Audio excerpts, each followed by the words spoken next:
d'abord expliquer à la population pour que tout le monde puisse avancer ensemble. Et quand on a commencé à expliquer à la population par rapport à ces innovations, on s'est rendu compte que la population en général, y compris les femmes, n'avait pas la même vision sur ce projet-là. Et on s'est dit qu'il faudrait certainement commencer à faire une étude d'impact sur l'existence de cette loi sur les sociétés burundaises, ainsi que sa valeur ajoutée, pour se convenir sur ce qu'il faudrait faire par rapport aux différentes réalités de notre société. Maintenant, nous avons déjà commencé cette étude-là. Nous avons déjà commencé à recruter les consultants qui vont nous aider à préparer cette étude-là. Ce sera une grande étude qui va nous faire aboutir aux différentes recommandations à faire à l'autorité qui prend les décisions, qui va cette fois-ci aider le Burundi, le gouvernement et le peuple burundais à se fixer sur ce qu'il faut faire. Certainement, une loi sur la succession est nécessaire, mais il faut voir si elle colle très bien avec la réalité de la société burundaise. On pourrait peut-être voir comment on pourrait mettre en place une loi sur les régimes matrimoniaux et les libertés, ou alors mettre en place une loi combinant les trois.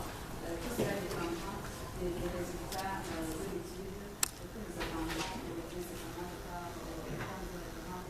du consultant qui est déjà nous sommes à l'aise. Très bien. Merci Madame Delis pour ces explications. Je voudrais donc passer à la deuxième liste des intervenants.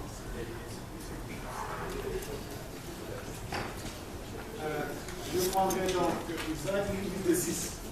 J'aurai 6 partenaires, donc 3 partenaires et 3 collègues de revue. Mais bon, si on attend, on passe à un troisième dans tous les cas. Alors, il y a monsieur qui me dit qu'il est derrière. Vous êtes monsieur Pierre Claver. Vous êtes de Société civile. Très bien.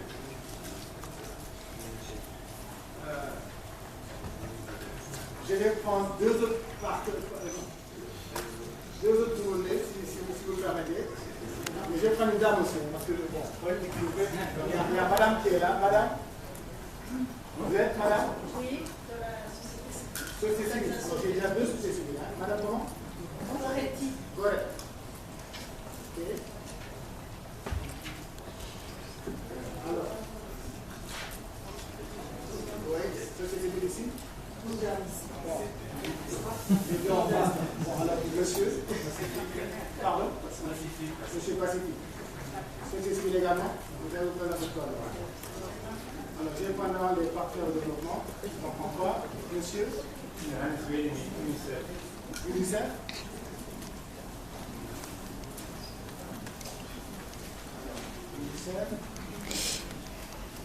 Alors, il y a l'ambassadeur du Japon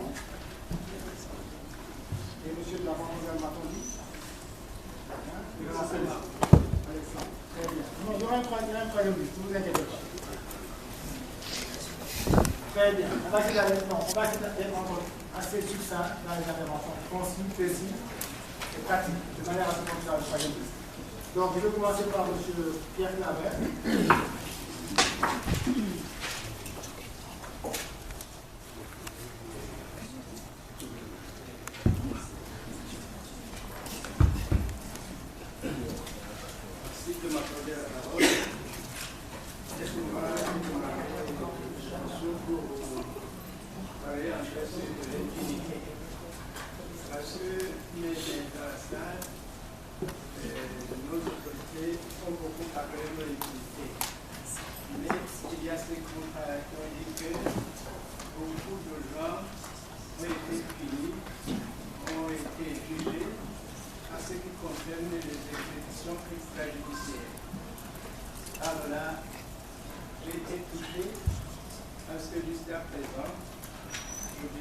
Personne n'a été jugé concerne les prescriptions extrajudiciaires. Mais merci pour la ministre de la Solidarité, parce qu'elle a un peu corrigé. Oui, il y a des enquêtes qui ont commencé. Ça, nous sommes d'avis, mais jusqu'à présent, il n'y a aucun détenu ou aucune personne qui a été jugée à ce qui concerne les exécutions extrajudiciaires. Oui, le ministre de la Bonne Gouvernance a parlé également de l'impunité. Mais aujourd'hui, d'après ce que je sache, ceux qui ne sont pas punis, je pense que ce sont ceux qui ont, je dirais, le privilège de punition. Il y en a parce qu'il y a ceux qui ne sont pas touchés, mais c'est uniquement dans le domaine de la corruption et de détournement.